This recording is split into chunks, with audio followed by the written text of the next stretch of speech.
أعوذ بالله من الشيطان الرجيم. بسم الله الرحمن الرحيم. هو الذي أنزل من السماء ماء لكم منه شراب ومنه شجر فيه تسيمون ينبت لكم به الزرع والزيتون والنخيل والعناب ومن كل الثمرات إن في ذلك لآية لقوم يتفكرون. وسخر لكم الليل والنهار والشمس والقمر والنجوم مسخرات بأمره إن في ذلك لآيات لقوم يعقلون. وما زرع لكم في الأرض مختلفا ألوانه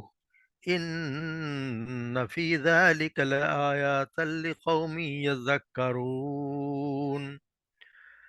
وهو الذي سخر البحر لتأكلوا منه لحما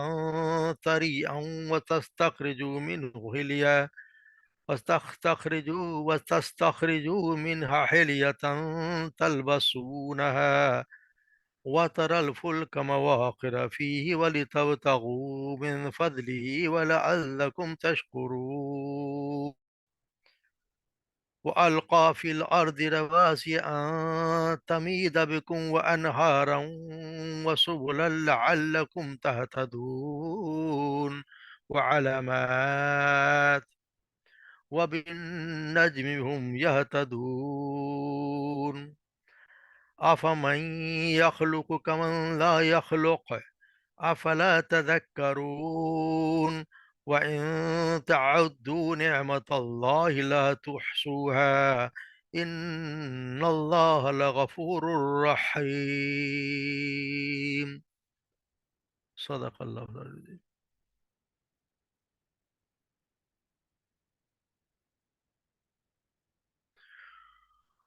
هو الذی انزل من السماء، وہی ہے جس نے نازل کیا من السماء آسمان سے، ما لکم تمہارے لیے پانی، منہ شراب جس سے تم پیتے ہو، ومنہ شجر فی تسیمون اسی سے پودے ہیں، بھی زر ومنہ فی تسیمون جن کے تم اپنے جانوروں کو چراتے ہو، ینبتو لکم بھی زرع وزیتون اس نے اگائی تمہارے لیے، وہ اگاتا ہے تمہارے لیے بھی زرعی کھیتی سے، وزیتون اور زیتون، والنخلی اور کھجور، وعناب اور انگور، ومن کل ہر قسم کے پھل۔ ان فی ذالک لآیا بے شک فی ذالک اس میں لآیتن لیکن اس میں یقیناً نشانی ہے، لقومی ان قوم لوگوں کے لیے تفکرون جو غور و فکر کرتے ہیں۔ وسخر لکم اللیل والنہار اسی نے مسخر کیا تمہارے لیے رات کو اور دن کو، والشمس والقمر اور سورج کو اور چاند کو، والنجوم مسخرات بامری اور ستارے وہ مسخر کیے گئے ہیں بامری اسی کے حکم سے۔ ان فی ذالک لآیات یقیناً فی ذالک اس میں لآیات نشانیاں ہیں، یقیناً نشانیاں ہیں، لقومی یعقلون ان لوگوں کے لیے جو عقل سے کام لیتے ہیں۔ وما ذرا لکم فی الارض مختلفا الوانها اور وہی اور جو کچھ اس نے ذرا پیدا کیا یا لکم تمہارے لیے فی الارض زمین میں مختلفا الوان اس کے مختلف رنگ ہیں۔ ان فی ذالک لآیات لقوم یذکرون بے شک اس میں نشانی ہے ان لوگوں کے لیے یذکرون جو نصیحت حاصل کرتے ہیں۔ هو الذی اور وہی ذات ہے، سخر البحر جس نے مسخر کیا سمندر کو، لتعکلوا منہ لحما طریا تاکہ تم کھاؤ منہ اس سے لحمن گوشت طریا تازہ، وتستخرجوا منہ اور تم تلاش کرو یا نکالو منہ اس سے حلیتن زیور، تلبسونہا جنہیں تم پہنتے ہو، و ترل فل کا مواخر فی، اور تم دیکھتے ہو فل کا کشتیوں کو، مواخر فی جو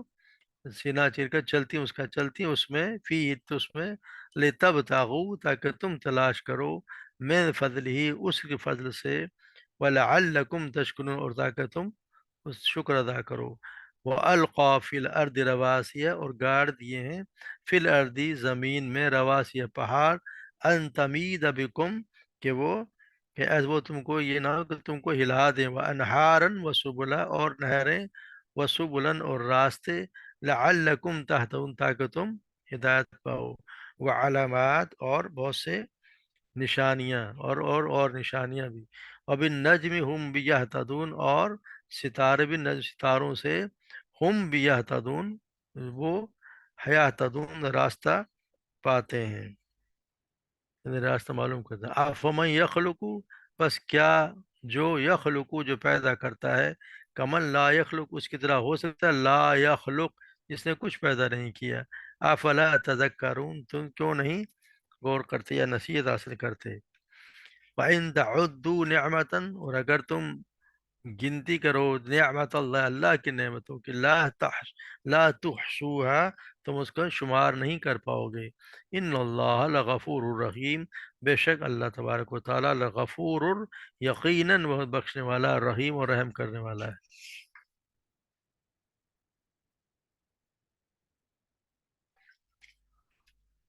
جیسے ہم پڑھتے ہیں کہ مکہ ہوتی ہیں صورتیں، ان میں توحید کا بہت زیادہ، کیونکہ مشرکین مکہ کو یہ باتیں سمجھانے والی تھی، تو اللہ تبارک و تعالیٰ کی توحید کے بارے میں بہت زیادہ تفصیل سے دلائل دیے جاتے ہیں کہ اللہ تبارک و تعالیٰ ہی ہے جو سب کچھ جس نے تمہارے لیے پیدا کیا، جن کو تم پکارتے ہو، جو تم نے بت بنا رکھے ہیں، ان کی کوئی حیثیت ہے نہیں جو تم نے بنا رکھے۔ تو یہاں پر بھی یہی بتایا جا رہا ہے کہ اللہ تبارک و تعالیٰ کے، جیسے پیچھے ہم پڑھا ہے کہ اللہ تبارک و تعالیٰ نے تمہارے لیے جانور پیدا کیے جن سے تم جن کے تم سوار بھی ہوتے ہو، جن کے تم گوشت بھی کھاتے ہو، دودھ بھی، تم مختلف قسم کے فائدے تم اٹھاتے ہو، انسان کی خود کی پیدائش پہ اللہ تبارک و تعالیٰ نے بتایا، یہاں اللہ تبارک و تعالیٰ پھر اپنے یہاں بھی احسانات کو بھی اور آگے ذکر کر رہے ہیں کہ هو الذی انزل من السماء ماء لکم معلکم لمنہ شراب منہ شجر فیہ تسیمون، کہ وہی ہے جس نے اتارا آسمان سے پانی تمہارے لیے، اس سے پینا بھی، اور اسی سے تم اپنے، اسی سے پودے جن سے تم جانوروں کو چراتے ہو، یعنی بندوں پر اللہ تبارک و تعالیٰ کے جتنے احسانات میں سے یہ بھی ہے کہ آسمان سے پانی نازل کرتا، بارش برساتا ہے، اس پانی کو آدمی پیتا بھی ہے، اس کے ذریعے سے پاکی حاصل کرتا ہے، اسی کے ذریعے سے اللہ تبارک و تعالیٰ مختلف قسم کے درخت اور پودے اگاتا ہے، یہ گھاس اور پودے جانوروں کے چراگاہ ہوتے ہیں، اور اسی کے ذریعے سے اللہ تبارک و تعالیٰ کھیتوں کو، اور جیسے مختلف قسم کے جو ہم کھیتیاں استعمال کرتے ہیں، گندم وغیرہ یا اور چیزیں استعمال میں لاتے ہیں، ان کو پیدا کرتا ہے، ادھر زیتون ہے، کھجور ہے، انگور ہے، تمام اقسام کے پھل اور سبزیوں کو اللہ تبارک و تعالیٰ اگاتا ہے۔ تو اللہ تعالیٰ سے یہ بارش کا اس طرح سے آسمان سے نازل ہونا، اور اس کے ذریعے سے ان تمام فوائد جو ہم حاصل کرتے ہیں اس کا، اور یقیناً اللہ تعالیٰ کے وجود، اس کی قدرت، اس کا علم اور اس کی حکمت، اس کی رحمت کے واضح دلائل ہیں، اور پھر اس کا تقاضا بھی یہی ہے کہ ان فی ذلک لآیات لقوم یتفکرون، اس کا تقاضا بھی ہے کہ وہ لوگ جو غور و فکر کرتے ہیں، وہ پھر اس سے اب اس سے پھر عبرت بھی حاصل کریں، اور یہ بھی سوچیں کہ یہ ساری جو باتیں ہیں صرف اس عمر کا تقاضا کرتے ہیں کہ صرف اسی کی عبادت کی جائے جس نے یہ کام کیے ہیں، کیونکہ تمام دلائل و براہمین ان کے لیے مفید، جو غور و فکر کام لیں، عبرت حاصل کریں، جو لوگ بالکل ہی چھپائے کی طرح زندگی گزارتے ہیں، اور کوئی خیر و شر کی تمیز کرنے کی صلاحیت کھو چکے ہوتے ہیں، انہیں تو ان کے دلائل سے ان سے کوئی فائدہ نہیں ہے، جیسا کہ اللہ تبارک و تعالیٰ نے اور جگہ فرمایا، لیکن جو لوگ غور و فکر کرتے ہیں ان کو تو یہ سوچنا چاہیے کہ یہ چیزیں کون کر رہا ہے، آسمان سے پانی کون برساتا ہے، یہ جتنی چیزیں زمین پہ اگ رہی ہیں، یا جو ہم پھل فروٹ کھاتے ہیں، ان کی یہ اللہ تبارک و تعالیٰ کے علاوہ کون ہے جو ہمیں دے رہا ہے؟ تو پھر اللہ تبارک و تعالیٰ ہی اگر ہی دے رہا تو پھر بندگی کا اور اپنی عبادت کا مستحق بھی صرف ایک اللہ ہی کی ذات ہے، اسی نے تمہیں پیدا کیا، اس نے جانوروں کو پیدا کیا، ہر وہ چیز پیدا کرنے والا ہے، ذات تو وہ ہے، تو پھر دوسرے لوگ کہاں سے آ گئے؟ مگر یہ نا کہ جیسے دوسرے لوگ بناتے ہیں، ان کے لیے تو ہے ہی نہیں، کوئی حیثیت نہیں ہے، ان کو سمجھ نہیں آتی، جیسے اللہ تبارک و تعالیٰ نے سورہ نمل میں فرمایا، من خلق السماوات والارض وانزل لكم من السماء ماء، کیا وہ شریک بہتر ہے یا وہ جس نے تو آسمان اور زمین کو پیدا کیا، تمہارے لیے آسمان سے پانی اتارا، فَأَنبَتْنَا بِهِ حَدَائِقَ ذَاتَ بَهْجَةٍ، اور تمہارے لیے آسمان اور ہم نے اس کے ساتھ رونق والے باغات اگائے، اور تمہارے پھر وہاں کان لکم ان تم بھی تو شجرہ و الہ او اللہ، تمہارے بس میں نہ تھا کچھ درخت اس کے درخت اگاتے، کہ اللہ کے ساتھ کوئی اور معبود بھی ہے؟ بل ہم قوم یعدلون، مگر یہ ایسے لوگ ہیں جو راستے سے ہٹ رہے ہیں، یعنی ان کو یہ چیزیں نظر آتی ہیں مگر اس پہ غور و فکر کرتے نہیں ہیں، وہ کبھی سوچتے نہیں۔ تو اللہ تبارک و تعالیٰ یہاں دلائل دے رہے ہیں کہ ان کو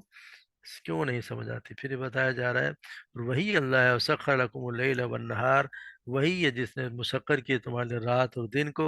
والشمس والقمر، اور سورج اور چاند کو بھی۔ یعنی اللہ تبارک و تعالیٰ نے اندوں کے بندوں پر یہ بھی احسان ہے کہ اس نے رات کو سکون حاصل کرنے کے لیے اور دن کو روزی حاصل کرنے کے لیے جد و جہد کرنے کے لیے ایک مسلسل منظم حرکت کا پابند بنا رکھا ہے۔ یہ دن اور رات کبھی اس کی حکم کی خلاف ورزی نہیں کرتے۔ یہ سورج اور چاند بھی اسی کی مرضی کے تابع ہیں۔ سورج سے ہم روشنی اور حرارت حاصل کرتے ہیں، اور چاند سے دنوں مہینوں اور سالوں کا حساب معلوم ہوتا ہے۔ ستارے بھی اسی کے حکم کا اور ارادہ کے پابند، تاکہ ان کے ذریعے سے خشکی میں اور سمندر میں لوگ راستوں کا پتہ لگاتے ہیں۔ یہ ستارے آسمان کی دنیا، آسمان دنیا جو ہے اس کی زینت بھی کوئی مہیا کر، زینت بھی اس کی انہی کی وجہ سے ہے۔ تو رات اور دن اور یہ چاند اور سورج اور ستاروں کی تسخیر اللہ تعالیٰ کی خالقیت تو صرف اسی کے لائق بات ہونے کی واضح دلائل ہیں، مگر یہ دلائل سے کون کام لیتا ہے؟ وہی لوگ، ان فی ذالک لآیا لآیۃ لقوم یتفکرون، قوم یعقلون، جو عقل سے کام لیتے ہیں۔ یہ جو لوگ عقل سے جو کام لیں گے انہی کی وہی ان چیزوں پہ پہنچیں گے، ان کو فائدہ انہی کو پہنچے گا۔ جو کام نہیں لیں گے، جو بالکل ہی پاگلوں کی طرح جانوروں کی طرح رہ رہے ہیں، کوئی غور و فکر کرنا نہیں ہے، تو پاگلوں کی مانند وہ اپنی عقلیں کھول چکے ہیں، انہیں تو ان دلائل سے کوئی فائدہ نہیں پہنچتا۔ وہ تو جانوروں کی زندگی گزار رہے ہیں، صبح ہوگئی شام ہوگئی اور بس کما لیا کھا لیا اور سو گئے۔ ان کو تو اللہ تبارک و تعالیٰ کی بس نشانی سے فائدہ اٹھا رہے ہیں نا، کچھ غور کوئی کچھ بھی نہیں ہو رہا۔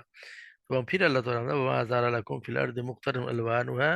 اور اللہ تعالیٰ جو کچھ تمہاری زمین میں پھیلا دیا ہے جس کے رنگ بھی مختلف ہیں، ان فی ذلک لآیات لقوم یذکرون، اور یہ پھر یہ ان لوگوں کے لیے ہے جو بڑی ہے، جو نصیحت حاصل کرتے ہیں۔ اللہ تبارک و تعالیٰ اپنے بندوں پر یہ بھی آسان ہے کہ اس زمین پر ان کے فائدے کے لیے بہت سے حیوانات اور مختلف قسم کے رنگوں کے نباتات، جمادات اور معدنیات پیدا کیے، جنہیں بہت سارے فائدے اور خاصیتیں بھی ہوتی ہیں۔ یہ عجیب و غریب اللہ تبارک و تعالیٰ خالق کائنات کے وجود پر صاف اور صریح دلیل ہیں، اور پھر ہم سے مطالبہ کرتے ہیں کہ وہ صرف اسی کی عبادت کی جائے۔ اللہ تبارک و تعالیٰ صرف اسی کی عبادت کریں، لیکن دلیلیں انہی کے لیے مفید ہیں جو نصیحت حاصل کریں، اپنے رب کی سیدھی راہ پر گامزن رہیں اور اس کے احکامات کی پابندی کریں، اور برائیوں اور گناہوں سے بچیں، اور اطاعت اور بندگی کے نتیجے میں دنیا اور آخرت کی سعادت وقت حاصل کریں۔ یعنی اتنی چیزیں دیکھنے کے باوجود بھی اگر انسان نہ سمجھے کہ اللہ تبارک و تعالیٰ نے کیا کیا چیزیں انسان کے لیے بنائی ہیں، کوئی چیز ہر چیز انسان کے لیے بنائی گئی ہے جو اس کے لیے کام کرے، ایسی چیزیں بھی ہیں جو ہمیں معلوم بھی نہیں کہ ہمیں ہمارے لیے، اور اللہ تبارک و تعالیٰ نے کیا کیا چیزیں ہمارے لیے مسخر کی ہوئی ہیں جو ہمارے کام کے لیے لگی ہوئی ہیں، مگر ہمیں اس کا علم بھی نہیں ہے۔ تو وہ ذات جو یہ سب کچھ کر رہی ہے، پھر عبادت کے لائق بھی وہی ذات ہے۔ پھر یہ بھی بتایا هو الذی سخر لک البحر لتاکل منه لحما طریا، اور وہی ذات ہے جس نے سمندر کو بھی مسخر کر دیا تھا کہ تم کھاؤ اس میں سے لحمن طریا، تازہ گوشت، یعنی مچھلی کھاؤ تم اس میں سے، مچھلی کا گوشت تم اس میں سے کھاؤ، اس کو زینت کی چیزیں بھی نکالو جنہیں تم پہنتے ہو، یعنی اس میں سے، یعنی کہ خشکی کی نعمتوں کے بعد سمندر کا ذکر کیا جا رہا ہے۔ اللہ تبارک و تعالیٰ نے سمندر کو اس طرح مسخر کیا ہے کہ اس میں سے غوطہ لگانے کو آسان بنا دیا، کشتیاں آسانی سے اس پہ چلتی رہتی ہیں، انسانوں اور اس کی ضروریات زندگی کو ایک جگہ سے دوسری کو منتقل کرتی رہتی ہیں۔ ان سمندروں کو اللہ تبارک و تعالیٰ اس لیے مسخر کیا ہے کہ لوگ مختلف ذرائع استعمال کر کے مچھلیوں کا شکار کریں، ان کا تازہ گوشت کھائیں۔ ان سمندروں کو اس لیے مسخر کیا ہے کہ غوطہ لگا کر موتی اور دیگر قیمتی جواہرات نکالیں جو ان کے لیے اور ان کی عورتوں کے زیوروں کا کام دیں۔ اور تصویر کے سمندر کا ایک فائدہ یہ بھی ہے کہ اس میں کشتیاں چلتی ہیں جن کے ذریعے سے انسان بے خوف و خطر بھاری تجارتی سامان اور رزق کے اسباب جتنے بھی ان کو لے کر تھوڑی مدت میں ایک شہر سے دوسرے شہر اور ایک ملک سے دوسرے ملک چلا جاتا ہے، روزی حاصل کرتا ہے۔ یہ سب اللہ تبارک و تعالیٰ کا فضل و کرم ہے۔ اب بندوں کو چاہیے کہ ان کے احسانات کو یاد کر ان کے شکر گزار بندے بن کر رہیں۔ اللہ تبارک و تعالیٰ نے سمندر کو بھی مسخر کر دیا ہے کہ اس کے لیے وہ پھر اللہ تبارک و تعالیٰ ہی کرے اور اسی کا اسی کی بندگی کریں۔ پھر اللہ تبارک و تعالیٰ وَأَلْقَى فِي الْأَرْضِ رَوَاسِيَ أَن تَمِيدَ بِكُمْ أَنْهَارًا سُبُلًا لَعَلَّكُمْ تَهْتَدُونَ۔ اور اللہ تبارک و تعالیٰ نے یہ بھی احسان ہے کہ اس نے زمین میں بڑے بڑے پہاڑ گاڑ دیے تاکہ زمین میں کوئی حرکت نہ ہو پیدا ہو۔ یہ ورنہ یہ نہیں ہوتی تو پھر اللہ تعالیٰ انسان کا جینا دوبر ہو جاتا۔ یہ بہت بڑا اللہ تبارک و تعالیٰ کا کرم ہے، اور سب سے پہاڑوں کے ابار کا فصل فائدہ بھی یہی ہے کہ جس کی وجہ سے زمین کی گردش اور اس کی رفتار میں کوئی نظم پیدا ہوتا ہے۔ قرآن مجید میں متعدد مقامات پر پہاڑوں کے اس فائدے کو نمایاں کر کے بتایا گیا ہے، مگر دوسرے فائدے تو ہیں، مگر یہ اصل فائدہ یہ حرکت ہی یہی حرکت زمین کو یعنی بچا کر ریگولیٹ کرنا، یہ سب سے بڑا فائدہ ہے کہ ان کی وجہ سے زمین کی جو حرکت ہے وہ ریگولیٹ ہوتی ہے۔ تو یہ پہاڑوں کا سب سے بڑا فائدہ ہے۔ پھر اللہ تبارک نے یہ بتایا کہ پھر اس میں ہم نے دریا جاری کی اور قدرتی راستے بنائے تاکہ تم ہدایت پاؤ۔ یعنی وہ راستے جو ندی نالوں اور دریاؤں کے ساتھ بنتے چلے جاتے ہیں، ان قدرتی راستوں کی اہمیت خصوصیت کے ساتھ جو پہاڑی علاقوں میں لوگ رہتے ہیں انہیں محسوس ہوتی ہے، اگرچہ میدانی علاقوں میں بھی ہے، لیکن جو پہاڑوں میں رہتے ہیں انہیں اندازہ ہوتا ہے کہ یہ کتنی ان کے راستے سے، کیونکہ ہم دیکھتے ہیں کہ اس نہروں کے ساتھ ساتھ ہی جو نالے گزرے ان کے ساتھ ساتھ ہی راستے بھی بنے ہوتے ہیں، تو اسی لیے اللہ تبارک و تعالیٰ نے راستے بتاتے۔ پھر علامات، یعنی یہ چیزیں علامات سے مراد ہے کہ اور یہ بھی ہے کہ زمین میں راستے بنانے والی علامتیں بھی رکھ دی ہیں۔ اللہ تبارک و تعالیٰ نے کوئی زمین کو بالکل یکساں نہیں بنایا، ہر خطے کو مختلف کوئی علامات لینڈ مارک سے بھی ممتاز کر دیا ہے۔ اس سے بہت سارے فائدوں کے علاوہ ایک فائدہ یہ بھی اپنا انسان اپنے راستے سے اپنی منزل مقصود کو الگ سے پہچان لیتا ہے۔ اس نعمت کی قدر اللہ تبارک آدمی کو اسی وقت معلوم ہوتی ہے جب اسے کبھی کسی ریگستان علاقے میں جانے کا اتفاق ہو جائے جہاں اس کے کوئی امتیازی نشان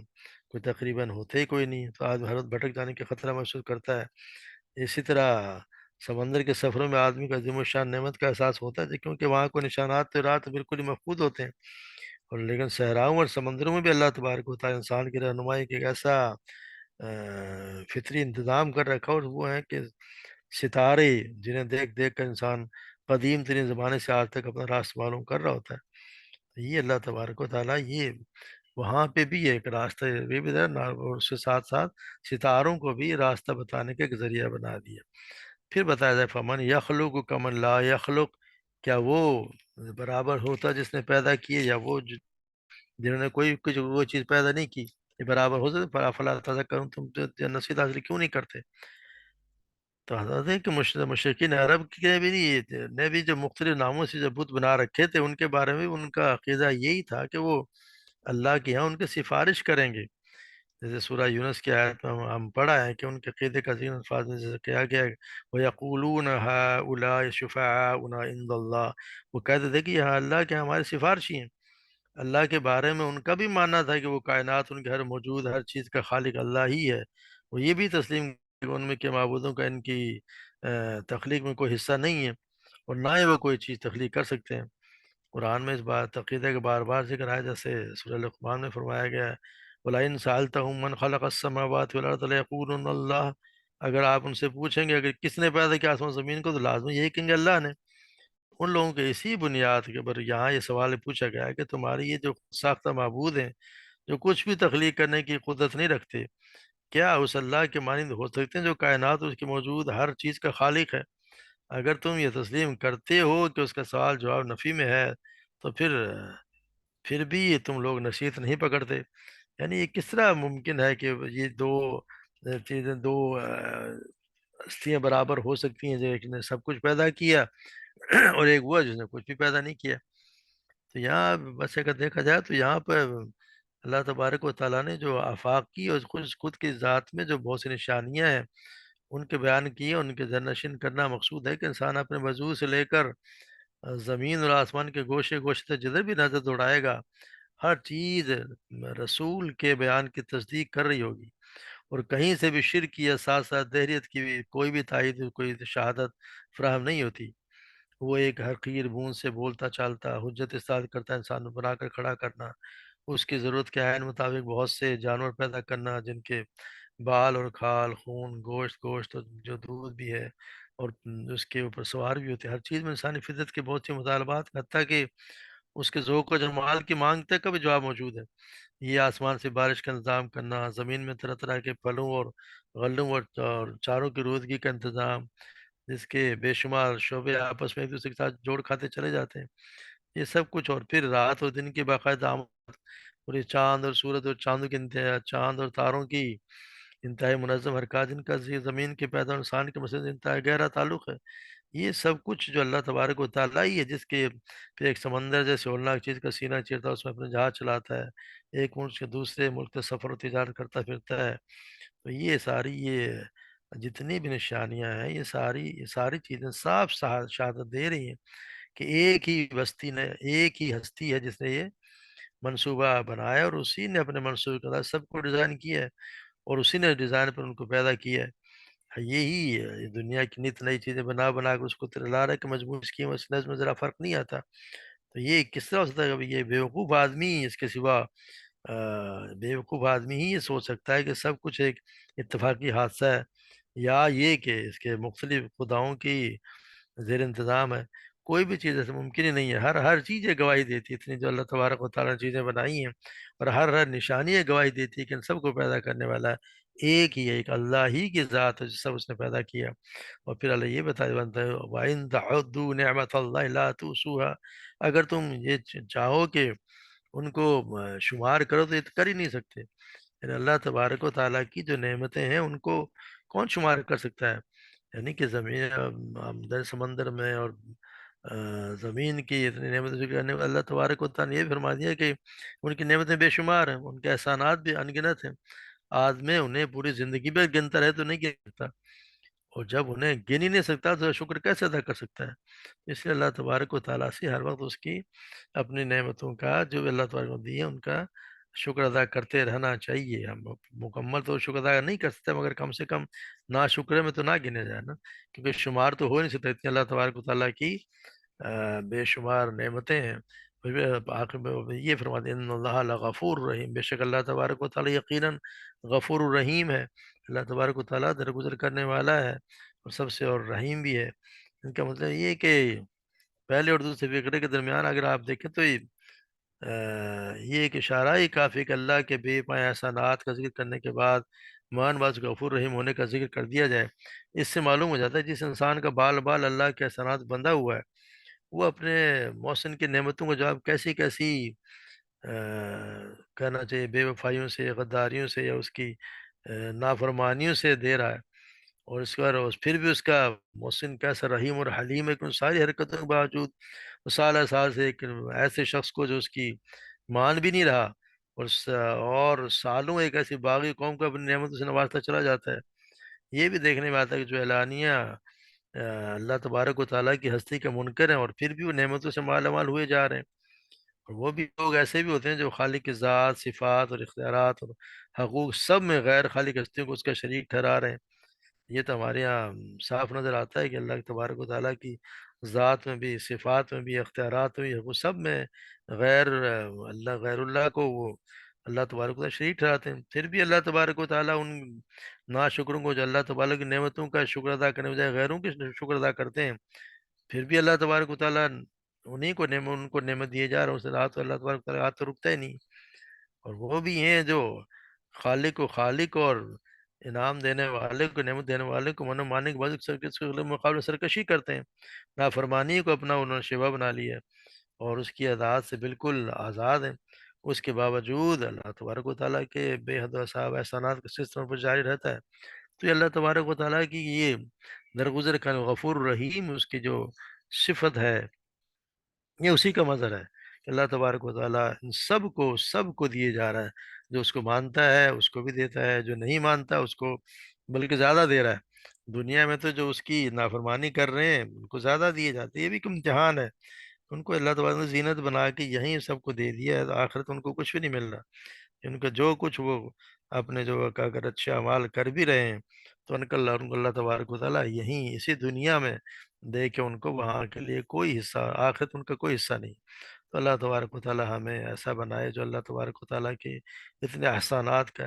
کا شکر ادا کریں، اور شکر ادا کرنے کا طریقہ یہ کہ اللہ تبارک و تعالیٰ کے ہر احکام کو ماننے کی کوشش کرنی چاہیے، ہر ہر کام کے سامنے سر تسلیم خم۔ مسلم کا تو مطلب یہ ہے کہ اس نے اپنے آپ کو جھکا دیا، جو اللہ نے کہہ دیا اس پہ ہر حال میں کرنا ہے، دل مانے یا نہ مانے۔ شیطان نے تو ہمیں بہکانا ہے، تو شیطان کے بہکا اللہ تو پہلے کہ تمہارا کھلا دشمن ہے، اور اس کے بڑے فریب و مختلف طریقوں سے انسان کو بہکاتا ہے، تو اس کے فریب میں اللہ تبارک و تعالیٰ ہمیں نہ آئے۔ اسی طرح اس کی اللہ تبارک و تعالیٰ صبح و شام اللہ کی پناہ میں آ جانا چاہیے، شیطان مردود سے اللہ کی پناہ مانگتے رہنا چاہیے، اور قرآن کو